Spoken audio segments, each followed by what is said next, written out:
전도서 3장 16절에서 22절 말씀으로 한 절씩 교독하겠습니다.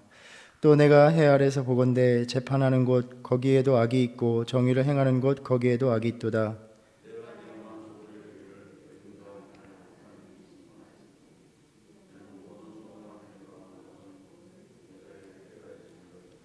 내가 내 마음속으로 이르기를 인생들의 일에 대하여 하나님이 그들을 시험하시리니 그들이 자기가 짐승과 다름이 없는 줄을 깨닫게 하려 하심이라 하였노라.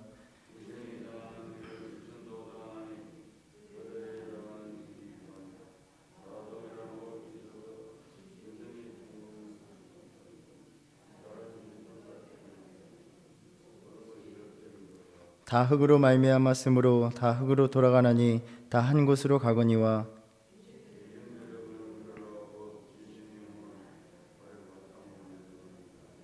이렇게 읽겠습니다. 그러므로 나는 사람이 자기 일에 즐거워하는 것보다 더 나은 것이 없음을 보았나니 이는 그것이 그의 몫이기 때문이라. 그의 뒤에 일어날 일이 무엇인지를 보게 하려고 그를 도로 데리고 올 자가 누구이랴. 아멘. 전도자는 세상은 하나님이 정하신 질서에 따라서 움직인다라고 말하였습니다. 모든 사물이 때가 있으며 그 때는 오직 하나님만이 아신다라는 것입니다. 사람이 주어진 인생을 살아가면서 하나님께서 정하신 그 때에 일어나는 일들을 경험하게 됩니다. 즉 사람은 하나님이 정하신 그 때에 관여할 수 없기 때문에 자신의 운명을 자기가 원하는 대로 가져올 수 없으며 언제나 현재라는 순간을 받아들일 수 있을 뿐입니다. 우리가 창세기를 묵상하면서 하나님이 약속하신 바를 이루고자 정하셨던 그 계획과 그 뜻 앞에서 인간이 그 때를 앞당기려 했던 모든 시도들이 실패했고 오히려 자신들의 삶을 더 큰 어려움으로 빠지게 만드는 것을 우리가 나누었습니다. 아브라함이 하갈을 통해서 스스로 약속의 자손을 얻으려 했을 때에, 또 야곱이 형의 장자권과 축복을 가로채어서 자신의 운명을 바꾸려 했을 때에 하나님이 정하신 바를 거스르는 그 삶들은 오히려 스스로를 더 수고롭고 괴롭게 만들었을 뿐입니다. 우리가 묵상하듯이 전도자가 가진 근본적인 사고는 인간이 하나님이 하시는 일을 헤아릴 수 없다는 것입니다. 전도자는 하나님께서 일하시는 그 끝없는 시간 속에서 사람은 자기에게 주어진 시간 동안 늘 단편적인 것만을 경험하기 때문에 영원에 대한 의식, 또 영혼을 사모하는 마음을 주셨다라고 말합니다. 하나님께서 모든 일에 대한 질서를 확정하셨고 하나님께서 하시는 일들을 다 깨달을 수 없음을 알면서 이를 계기로 사람은 하나님을 경외하게 되는 것입니다. 오늘 본문 두 번째 부분에서 전도자는 이 시간에 대한 묵상을 공간으로 이끌어갑니다. 또 내가 해 아래서 보건대 라는 말에서 전도자의 관찰은 결코 사색적인 것이 아님을 우리가 알 수 있습니다. 사람이 살아가는 핵심 영역인 사회에서 실제로 일어나는 일들, 직접적으로 보고 경험하는 현실입니다. 재판하는 곳에도 악이 있고 정의를 행하는 곳에도 악이 있다라는 것입니다. 우리가 살아가는 이 세상 속에서 불의가 행해진다는 것은 결코 새삼스러운 일이 아닙니다. 그런데 서글픈 경험은 이 불의가 바로 잡혀야 하는 그곳에서도 여전히 불의가 득세를 하며 공평과 정의를 기대할 수 없다라는 현실입니다. 우리의 삶 속에서 이것들을 우리는 똑똑히 보고 있고 경험하고 있습니다. 법질서가 가진 자들과 또 힘 있는 자들에게 한없이 관용스럽다는 것을, 너그럽다는 것을 우리는 부인할 수 없습니다. 하나님께서는 레위기 19장 15절에서 너희는 재판할 때에 불의를 행하지 말며 가난한 자의 편을 들지 말며 세력 있는 자라고 두둔하지 말고 공의로 사람을 재판하라 라고 명하셨습니다. 그런데 우리가 살아가는 현실은 이 하나님의 명령과는 달리, 그 기대와는 달리 공평과 정의가 아닌 타락과 부패로 가득한 그 현실을 보고 있다는 것입니다. 이러한 현실에 대해서 전도자가 오늘 말씀을 통해서 제시하고 있는 신학적인 해결책은 모든 것의 결정권을 가지고 행하시는 하나님의 섭리를 바라보고 기다리라는 것입니다. 어떤 면에서 공간에서 벌어지고 있는 문제를 앞에서 논의한 때의 문제, 즉 시간의 관점에서 바라보고 있는 것입니다. 17절에서 내가 내 마음속으로 이르기를 의인과 악인을 하나님이 심판하시리니 이는 모든 소망하는 일과 모든 행사에 때가 있음이라 라고 말합니다. 우리가 묵상하게 돼서 1절에서도 범사에 기한이 있고 천하만사가 다 때가 있다라고 말했습니다.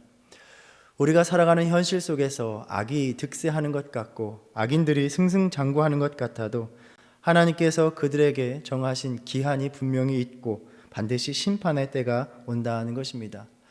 모든 행사에 하나님께서 정하신 때, 인간들의 행위에 따른 하나님의 결정이 임하는 때가 반드시 온다는 것입니다.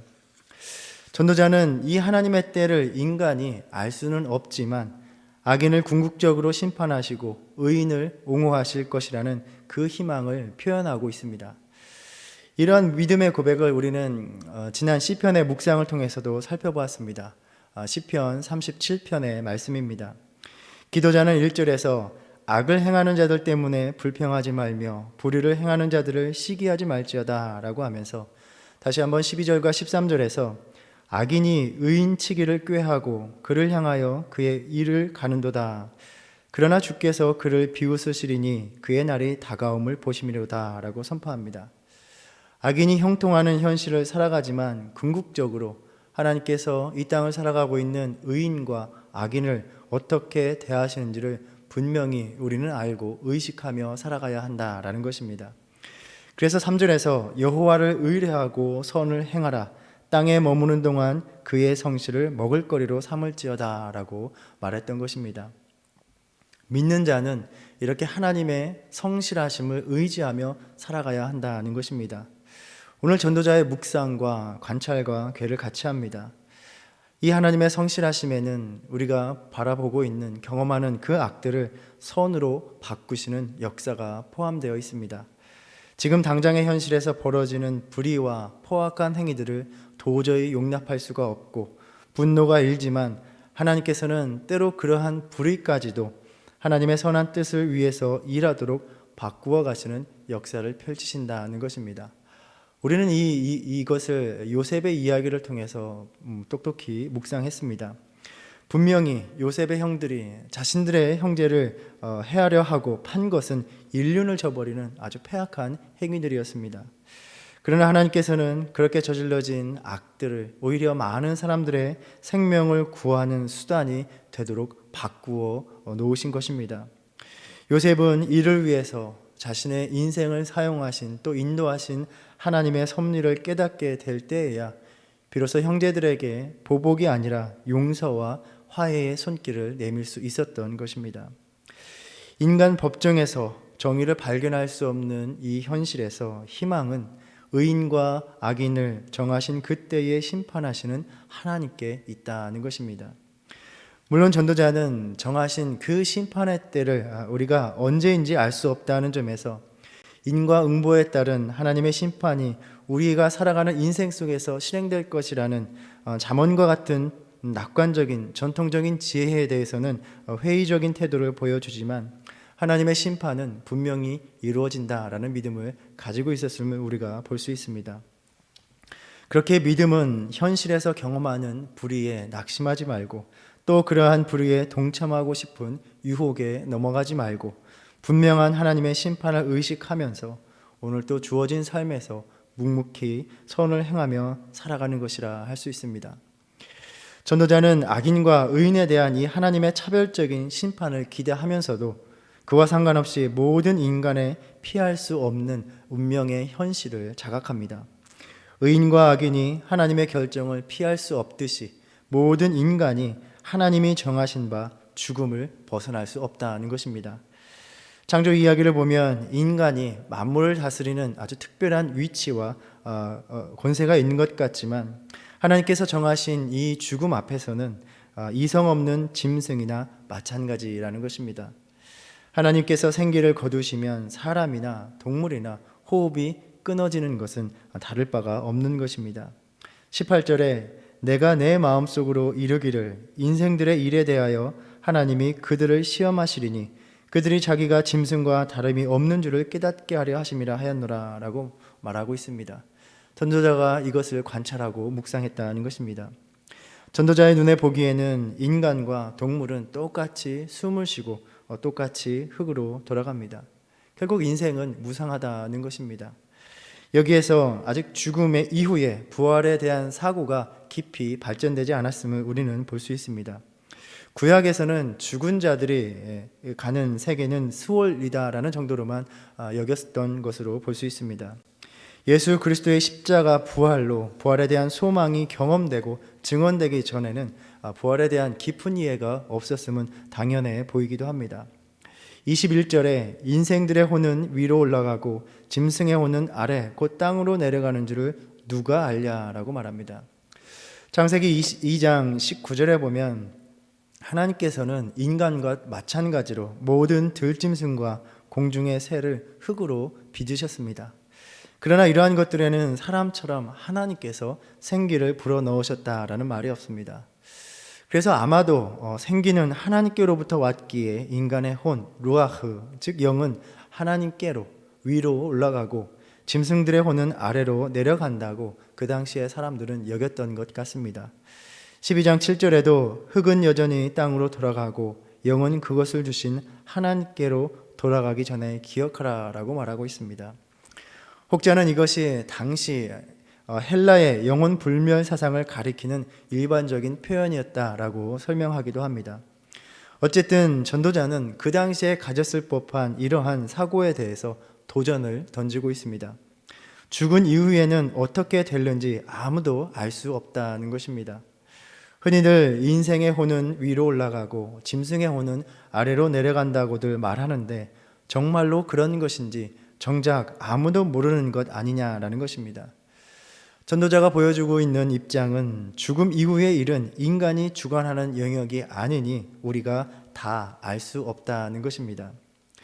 그렇다면 사람이 주어진 인생을 살아가면서 주어진 이 시간을 살아가면서 시선을 둘 수 있는 곳은 바로 현재밖에 없습니다.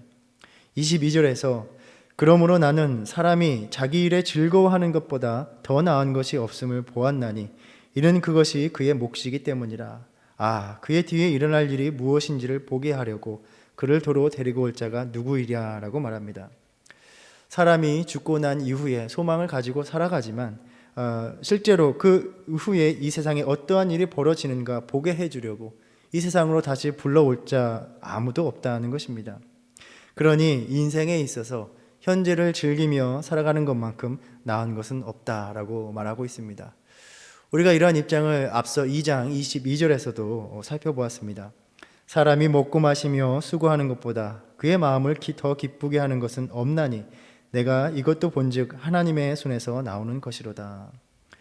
이것이 전도자가 우리에게 가르쳐 주고 있는 인생을 살아가는 지혜입니다. 우리 성도님들은 이 말씀이 어떻게 와 닿으십니까? 아니, 우리는 죽음 이후에 부활의 소망을 가지고 살아가는데 세상 만사 마음대로 되는 것이 아니니 현재를 즐기며 살아가라는 말이 오늘을 살아가는 신앙인들을 위한 바른 가르침이 될 수 있는가라는 그러한 생각도 들 수 있을 것입니다. 우리가 살펴보듯이 전도자의 이 가르침들은 참 쉽지 않습니다. 한편으로는 다 헛되다라고 하면서 인생에서 무엇을 위해서 수고하고 애써도 다 의미 없고 부질없다라고 말하는 듯합니다. 특히 전도서는 다른 성경에 있는 부분처럼 이것이 하나님의 뜻이다, 이 말씀대로 살아가야 한다라고 명확하게 가르쳐 주는 것도 아닙니다. 전도자의 입장은 하나님께서 어떻게 행하시는지 인간은 도무지 알 수 없다라는 것입니다. 그런데 또 한편으로 전도자는 하나님께서 다 보고 계시니 올바른 삶을 살아가야 한다라는 그러한 입장을 버리지도 않습니다. 12장 13절과 14절의 그 마지막 가르침을 보면 일의 결국을 다 들었으니 하나님을 경외하고 그의 명령들을 지킬지어다. 이것이 모든 사람의 본분이니라. 하나님은 모든 행위와 모든 은밀한 일을 선악간에 심판하시리라 라고 말하고 있습니다. 얼핏 보면 도대체 어떻게 하라는 것인지 어느 장단에 맞추라는 것인지 헷갈리기도 합니다. 기본적으로 전도자가 경고하고 있는 것은 하나님 앞에서 인간 본분의 위치를 자각하라는 것입니다. 지난주에도 나눴지만 그 당시를 헬라 시대로 본다면 한없이 커지는 인간에 대한 낙관적인 사고에 대해서 일침을 가하고 있는 것입니다. 하나님 없이 인간이 이 세상을 이끌어 갈 수 있는 것처럼 무엇을 이룰 수 있는 것처럼 살아가는 것이 헛되다라는 것입니다. 전도자도 이것저것 다 해보았습니다. 지혜로운 자가 되보기도 하고 모든 세상의 즐거움도 다 추구하고 맛보았습니다. 그런데 결국 수고로움만 가득할 뿐 다가오는 죽음 앞에서 아무 힘이 없는 무력한 그 어느 인생도 대단할 것이 없는 인생이라는 것입니다. 모든 것이 하나님의 손 안에 있고 하나님이 정하신 때에 이루어져 가는 것이 바로 인생이라는 것입니다. 오늘 말씀에서 보듯이 악이 또 악인들이 형통한다 해도 그들은 정하신 때에 심판을 받을 것입니다. 그렇다고 전도자가 사람이 먹고 마시는 것보다 기쁜 것은 없다라고 말하는 것은 그저 무책임하게 인생을 즐기는 데만 힘쓰라는 것이 아닙니다. 분명 이 인생의 기쁨에는 수고하는 것도 포함되어 있습니다. 사람이 인생을 살면서 먹고 마시며 수고하게 하시는 것도 하나님이 허락하지 않으시면 안 되는 것이니 주어진 삶을 하나님의 선물로 여기며 살아가라는 것이 바로 전도자의 가르침입니다. 이 가르침들을 가만히 들여다보면 전도서만큼 우리에게 가장 현실적인 삶의 지혜, 믿음의 지혜를 가르쳐주는 말씀도 없는 것 같습니다.